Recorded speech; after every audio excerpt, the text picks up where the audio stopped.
Surgery के बाद शक्ल बदल सकती है, अकल नहीं मिल सकती। काश अकल की भी सर्जरी हो सकती तो आज मरियम नानी भी आइंस्टाइन होती। माजी की इस वीडियो को देखें, इतना बड़ा थोपड़ा और आवाज दबी हुई बिल्ली जैसी। आज चेहरा सर्जरी से स्मार्ट बना लिया और आवाज घुराती हुई बिल्ली जैसी। जाहिर टिप टॉप जो मर्जी कर ले, मगर अकल ऐसी चीज है जो सर्जरी कराने से हासिल नहीं होती। इसके लिए तालीम हासिल करना पड़ती है। बकौल इमरान खान के, एक तो ये पढ़े लिखे नहीं है, ना ही ये लोग इल्म हासिल करते हैं। इस औरत की जहालत की इंतहा है कि इसने ट्वीट भी करना हो तो ये दूसरों से ट्वीट कराती है। फहद हुसैन शरीफ खानदान का टूट है। इसके ट्वीट्स में जो अल्फाज सबसे ज्यादा इस्तेमाल होते हैं वही अल्फाज मरियम के ट्वीट में शामिल हुए तो लोगों ने नानी को पकड़ लिया। नानी एक ट्वीट भी खुद नहीं कर सकती। और अब एक पुरानी वीडियो सोशल मीडिया पर वायरल हो रही है जिसमें वो अपनी घरेलू सतह की अंग्रेजी में इंटरव्यू दे रही है। अवाम इस इंटरव्यू से लुत्फ अंदोज हो रही है। I am Mariam, I am daughter of post prime minister. ओ बंदी खुदा दी सदके जावा तेरी अंग्रेजी तो पोस्ट वजीर आजम। शुक्र है मरियम ने पोस्ट मैन वजीर आजम ने कह दिया। जैसे इस आकाशवाणी का चेहरा पुरानी मरियम से नहीं मिलता, इसी तरह इसकी अंग्रेजी भी नई अंग्रेजी से नहीं मिलती। उस मरियम का मुंह भी आज वाली मरियम के मुंह से नहीं मिलता। ट्वीट क्या मिलनी है। अरबपति दादा और इत्तेफाक फाउंड्री की दौलत पुराने हुलिये से अया है, जबकि पाकिस्तानियों की दौलत चीख चीख कर आज वाजे नजर आ रही है। मरियम साहिबा की अंग्रेजी इनकी ट्वीट से नहीं मिलती, इसलिए बेचारी के किसी से ट्वीट लिखवाने और अंग्रेजी बोलने में जमीन आसमान का फर्क है। अब अंग्रेजी की सर्जरी तो हो नहीं सकती। The post prime minister. I would not rather say because he is the prime minister. Hello. Mariam has become the champion of her father's cause. We have the danger, but who's at the wrong side? Not my father. Ultimately, General Musharraf is going to be the problem. It's not us. He says that he's not vindictive. What is this? This is all his personal vendetta against Nawaz Sharif. Nothing else. Otherwise, okay, if he has imprisoned Nawaz Sharif for no reason, why are all the other family members they are being why are they suffering? इसकी एक degree social media पर viral हो रही है। मरियम सफदर की अंग्रेजी में masters की डिग्री जो 36 साल की उम्र में पंजाब यूनिवर्सिटी से हासिल की गई। जब पंजाब पर शरीफ खानदान की हुकूमत थी उसके बावजूद 1000 में से 464 नंबर, क्योंकि बाप को पता था बस इतने नंबर ही सहार सकती है। जाली औरत, जाली डिग्री, जाली शोहर, 100% हराम का पैसा, काबिलियत सिफर, गालम गलोच में इसका कोई सानी नहीं। खुशामदियों की एक फौज जफर मौज इसके साथ चलती है। कपड़े, ज्वेलरी और मेकअप में करोड़ों लुटा देना इसका बाएं हाथ का खेल है। कहते हैं कि इसके नाम नेहा शोहर ने भी इसको अरसा हुआ बगैर मेकअप के नहीं देखा है। कब्र में भी ये मेकअप में जाएगी। पूरा खानदान ही नालायक है, सिवाय करप्शन करने के और बूट पॉलिश करने के और कुछ नहीं आता। ये डिग्री भी जाली ही होगी, लेकिन इलेक्शन में हिस्सा लेने के लिए इसको मीडिया पर दिखाया जा रहा है। बकौल खान के, ये लोग ज्यादा पढ़े लिखे नहीं है और कोशिश भी नहीं करते हैं तालीम हासिल करने की। सेशन 208 से 210 है और डिग्री 2016 में इशू हुई, मतलब 2016 में जाली एडमिशन करवाकर डिग्री ली गई। 500 नंबर लेकर पास भी ना हो सकी, तभी फहद हुसैन से अंग्रेजी के ट्वीट लिखवाती है, वो भी गलत। यहाँ तक कि डिग्री में नाम भी मरियम सफदर था, लेकिन सियासी मकसद के लिए मरियम नवाज होगी। और अब इस बात पर बुरा भी मनाती है कि मरियम नवाज को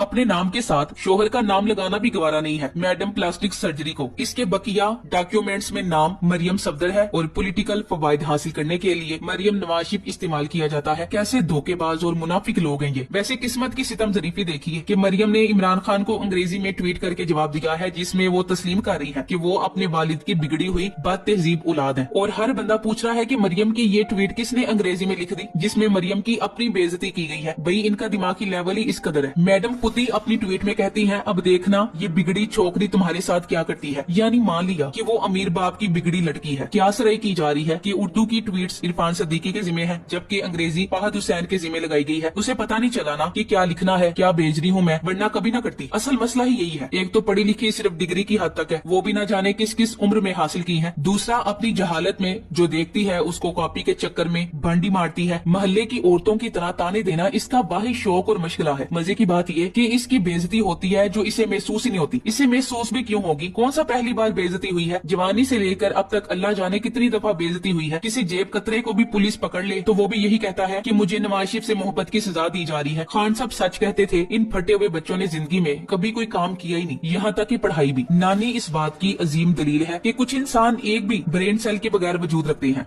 वैसे खान की अंग्रेजी की दाद देनी पड़ेगी कि हमें इन इस्तिलाहात से भी रोशनास कराया कि जब इनका गूगल तर्जुमा किया जाए तो हंस हंस के बुरा हाल हो जाता। स्पॉइल्ड बरात कहकर इतनी बड़ी फिल्म को 2 लफ्जों में बयान कर दिया और मरियम को तत्ते तवे पर बिठा दिया। ऑक्सफोर्ड का ग्रेजुएट और सालों साल ब्रैडफोर्ड यूनिवर्सिटी के वाइस चांसलर रहने वाले न्याजी से इतनी तवक्को तो की जा सकती है कि इस नकली मास्टर यानी PhD गवाल मंडी फप्पे कुटनी को बेहतरीन अल्फाज में इसकी औकात दिखाए। स्पॉइल्ड बारात मरियम से ज्यादा किसी पर ठीक नहीं बैठता। ये लफ्ज पाकिस्तान के सियासी खानदानों कि छछूंदर पर बिल्कुल फिट बैठता है। बेचारी ने कोई बहुत ही हाई लेवल का अंग्रेजी जुबान वाला बंदा हायर किया है, जिसके कमाल भी कमाल है। लाडो रानी जब अपना ही ट्वीट पढ़ती होगी तो समझ नहीं आती होगी कि मास्टर साहब ने ये क्या लिख दिया। चलो जो भी लिखा होगा अच्छा ही लिखा होगा, मैंने तो खान को मजा चखाने का कहा था, ये नहीं पता मास्टर साहब ने मैडम को ही सबक चखा दिया है। बाबा जी सोशल मीडिया साहिब कहते हैं कि मरियम सफदर अंग्रेजी वाली ट्वीट खुद नहीं करती बल्कि कोई और करता है, और वो कोई और नहीं बल्कि फहद हुसैन है। इसका सबूत इसका कसरत से माइटी इस्तेमाल करना है जो इसने हस्बे आदत मरियम नवाज की ट्वीट में इस्तेमाल किया। इस पॉइंट पर जब सोशल मीडिया सार्फी ने गौर किया तो बस फिर चिरागों में रोशनी ना रही। अब तक तो अवाम इन्हें मुंह नहीं लगा रही थी, ये सियासत में जो मर्जी गंद घोलते रहते थे, डीले करे या गलत मलत अंग्रेजी बोले या फिर पर्चियां पढ़े, मगर फिर इन्हें टक्कर का इमरान खान मिल गया। पढ़े लिखे बंदे से पहली दफा वास्ता पड़ा है नून लीग और पटवारियों का। अब तो बेचारे मिठाई खाने से पहले भी कई बार सोचते हैं कि ये ना हो मिठाई खा लें और बाद में बेइज्जती हो जाए। कागजी शेर अपनी बेटी को मुल्क छोड़कर लंदन भाग गया था, जो अभी तक नहीं आया वापिस। असली शेर गोलियां खाने के बाद भी अपने मुल्क और अपने घर के अंदर बैठा हुआ है। ये तो अवाम की जिद है कि इमरान खान को गिरफ्तार करने की नानी की ख्वाहिश हम कभी नहीं पूरी होने देंगे इंशाल्लाह। भले तुम उल्टी भी लटक जाओ, चीखो चिल्लाओ, अपना गला फाड़ो, इमरान खान को अवाम तुम्हें हाथ नहीं लगने देंगे। नानी जितना मर्जी रोए, ये कौम इसकी ख्वाहिश कभी पूरी नहीं होने देगी। जितनी शोहरत, इज्जत, जानिसार, कारकुनान और 22 करोड़ कौम की मोहब्बत इमरान खान के पास है, इसकी सिर्फ 1% भी जाती उम्रा के चोरों के पास होती तो ये आज पंजाब में खौफनाक आजादी की जंग छेड़ के बैठे होने थे। ये बेचारी तो ये समझकर वापिस आई थी कि एयरपोर्ट पर लाखों पटवारी इसका इस्तकबाल करते हुए आएंगे, लेकिन आया कोई नहीं, क्योंकि पटवारी अब नापैद हो चुके हैं। बाकी इमरान खान पर कोई करप्शन केस नहीं है, ये सिर्फ जनरल रानी की ख्वाहिश पर हो रहा है। ये लोग तो अवाम का पैसा लूट कर बाहर भाग जाते हैं। वैसे ये फैसला इलेक्शन में अवाम को करने दें कि कौन लीडर है और कौन गीदड़। इलेक्शन में जाए और अवाम को अपना लीडर मुंतखब करने दें। शेर बेगुनाह भी हो तो बेटी का हाथ थाम कर लंदन से पाकिस्तान आकर गिरफ्तारी देता है, फिर बेटी को यहाँ छोड़कर भाग जाता है। लानत ऐसी बहादुरी पर। फर्क जान गई है कौम, तभी तो राजनपुर में इनको शिकस्त पाश दी इस अवाम ने। नानी का पापा इतना बहादुर होता तो एयरपोर्ट से वापस ना जाता, बीवी की लाश पार्सल ना करता, दोबारा बेटी को आगे ना लगाता, खुद आता। इस्लामाबाद की 3 अदालतों में दिन की रोशनी में खान साहब सीना तान कर जजों को स्माइल देकर आए हैं। नवाज शरीफ इतने दलेर थे तो करते शौक पूरा, अभी भी पाकिस्तान के दरवाजे खुले हैं। नवाज शरीफ लीडर नहीं गीदड़ है, खुद बाहर भाग गया और बेटी को यहाँ छोड़ गया। ऐसा बेशरम जिंदगी में पहली बार देखा है जिसने मनी लॉन्ड्रिंग का इल्जाम अपने मरहूम बाप पर लगा दिया था। वो खातून बाप की बहादुरी की मिसालें दे रही है, जिसका बाप 50 रुपए के स्टाम्प पेपर पर मुल्क से फरार हो गया है। इसका बाप इस भगोड़ी बेटी के जरिए डील करके बेटी को जेल में छोड़कर बेशर्मों की तरह लंदन भाग गया था, जबकि हुकूमत भी भाई की है और अपने मुल्क में आने की हिम्मत नहीं बुज़दिल में। इस जाती उमरा की डाइन से कोई कहे कि आग से मत खेले, अगर लोगों ने जाती उमरा का रुख कर लिया तो लेने के देने पड़ जाने हैं। श्रीलंका वाला माहौल पैदा ना ही होने दें तो अच्छा है। अपने आप को तबाही से बचाने का वाहिद हल आजादाना और मुंसिफाना इलेक्शन में हिस्सा लेना है और अवाम के वोट का एहतराम करना है। गीदड़ की खाल पहन कर बाकी कोई नवाज शरीफ नहीं बन सकता। असलियत तुम पहले बयान कर चुकी हो। बुज़दिल भगोड़ा अपनी सियासत बचाने आया था इलेक्शन के लिए, जैसे ही इलेक्शन हारा तो क्लच प्लेट और जनाना कैंसर का बहाना बनाकर बेटी को पेश करके भाग गया। रहन दो, तुम्हारे पास की बात नहीं। अल्फाज ना देखो, ये देखो क्या कौन रहा है। जमाने के अंदाज बदलेंगे। जो बेटी को छोड़कर भाग जाए वो बहादुर और शेर, जो हर तरह का जुल्म ज्यादती का मुकाबला मुल्क में रहकर करे वो बुज़दिल। कौन सी डिक्शनरी पढ़ती है ये खातून? अच्छा जाहिल औरत इतना ही बता दे कि इन दिनों शेर है कहाँ। जाहिल औरत का मसला तालीम है, ये सियासत पढ़े लिखे लोगों का काम है। अब जाए ये औरत इस प्लास्टिक को उतार कर अपना मकरू चेहरा देखे आईने में और खुद अपने अल्फाज पर लानत भेजे। आखिर शेर। अब वो लंदन में बैठा हुआ शख्स गीदड़ भी नहीं, कुत्ता है जो घर का न गार्ड का रहा। Thanks for watching. Allah Hafiz.